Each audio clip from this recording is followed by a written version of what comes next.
Disse o Senhor a Moisés: eis que vos farei chover pão dos céus, e o povo sairá e colherá cada dia a porção para cada dia, para que eu veja se anda em minha lei ou não.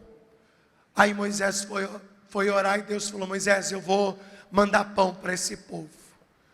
Eu vou mandar pão, e eu vou mandar pão do céu, dia a dia. A cada dia eu vou mandar sustento. A cada dia eu vou mandar pão para eles. Eu vou mandar para que eles se sustentem. E assim eu vou prová-los, para saber se caminham na minha presença ou não. E depois que Deus disse isso para Moisés, olha o que aconteceu. Versículo de número 14. E alçando-se o orvalho caído. Qual é o horário que o orvalho cai sobre a terra? Não é das 4 às 6 da manhã? Esse é o horário do orvalho. Você pode ver quando começa a chegar 3, 4 horas da manhã, começa a ficar úmido, né? Você olha, por exemplo, o carro, está aquela película em cima do carro, nas folhas, porque o orvalho vem. Então, quando o orvalho se alçava sobre o deserto, entre as 3 e as 6 horas da manhã, que era a quarta vigília da noite, neste período, e eu acredito, eu vou ser bem sincero, isso é uma coisa que eu acredito. Pastor, está escrito na Bíblia? Não, é uma coisa que eu acredito. Eu acredito que o arrebatamento vai ser entre esse período. Deus tem uma coisa com essa quarta vigília da manhã. Um dia eu prego para você com mais propriedade isso, porque pela informação que Jesus dá, Jesus diz que o arrebatamento, a gente não sabe o dia nem a hora. Só que Jesus, ele dá alguns parâmetros, que ele fala assim, que haveria pessoas saindo para o trabalho e pessoas acordando. Qual hora que as pessoas estão acordando e outras estão saindo para o trabalho? Entre a quarta vigília da manhã, né? Da noite, nesse período entre as 3 e as 6, mas isso outro dia a gente vê. É ruim, né? A gente conhece as coisas, você começa a vir as coisas, a gente quer falar, mas a gente tem que se ater ao tema. Volta aqui comigo. E alçando-se o orvalho caído, eis que sobre a face do deserto estava uma coisa miúda, redonda, miúda como a geada sobre a terra. Quer dizer, parecia neve, era branco como a neve. Versículo 15. E vendo os filhos de Israel, disseram aos outros: que é isto?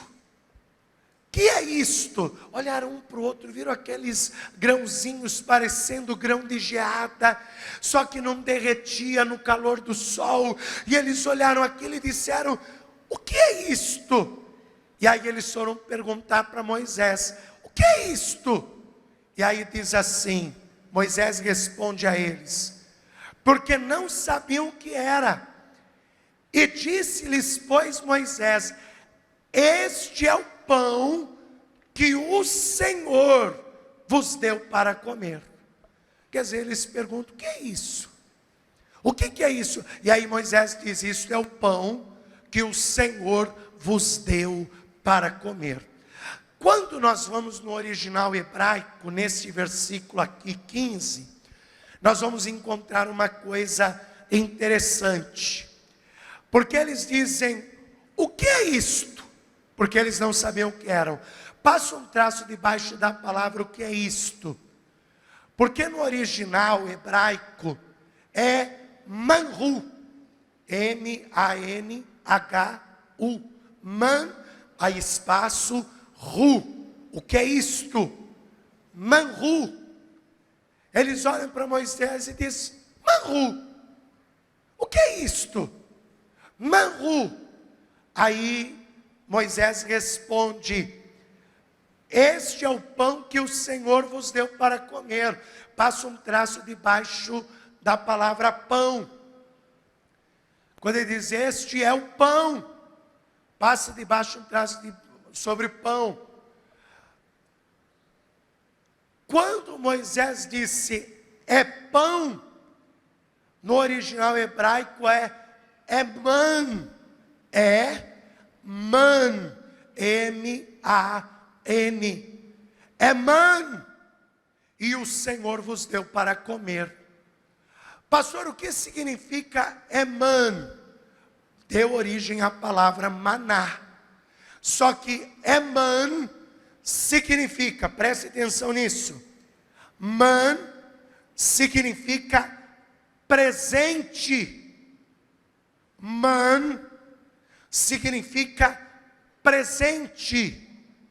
Ariel Kaplan, que foi um rabino muito importante na história do judaísmo, ele, na Torá, ele diz exatamente isso, que man significa presente, significa algo vindo do céu, algo vindo do céu, um presente para aquele povo.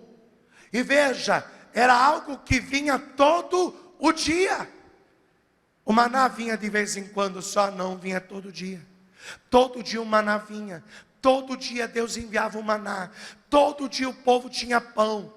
E olha que interessante. A palavra de Deus diz que aqueles que comiam pouco, não lhes faltava. E os que comiam muito, também não lhes faltava. Lê aqui, livro de Êxodo, capítulo 16, versículo de número 17. E os filhos de Israel fizeram assim, e colheram uns mais e outros menos.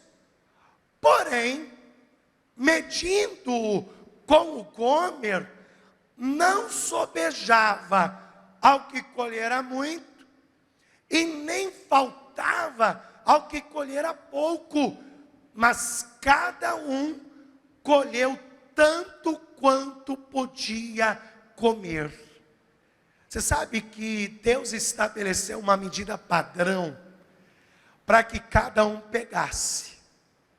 Um gomer, você sabe quanto que é um gomer? É 10% de uma efa. Um gomer é o equivalente a 3,7 kg. É muito pão, não é? Fala a verdade, hein? Se um pãozinho ele pesa em média 50 gramas, 3,7 kg é muito pão, não é? Quer dizer, quem comia pouco pegava menos do que um gomer. Só que quem comia muito pegava até 3,7 kg. Então quer dizer, aquele que comia muito, não faltava. E aquele que comia pouco, também não faltava. Ninguém tinha falta de pão. Agora preste atenção nisso. Não é porque eles não tinham falta de pão no deserto, que eles não murmuravam. Porque Deus deu a eles fartura de pão, e eles continuaram murmurando. Você entendeu por que eu disse que tem muita gente que, embora tenha pão na mesa, ela continua murmurando? Porque o que está faltando para ela não é o pão terreno. O que está faltando para ela é o pão espiritual. Meu irmão, preste atenção. Jesus, quando esteve aqui nesta terra, Jesus disse: eu sou o verdadeiro pão vivo que desceu do céu. E aquele que comer deste pão, este saciará a sua fome. Você quer acabar com a murmuração? Então deixe Jesus entrar na sua vida. Porque onde Jesus entra, não tem mais falta de pão, e acaba a murmuração.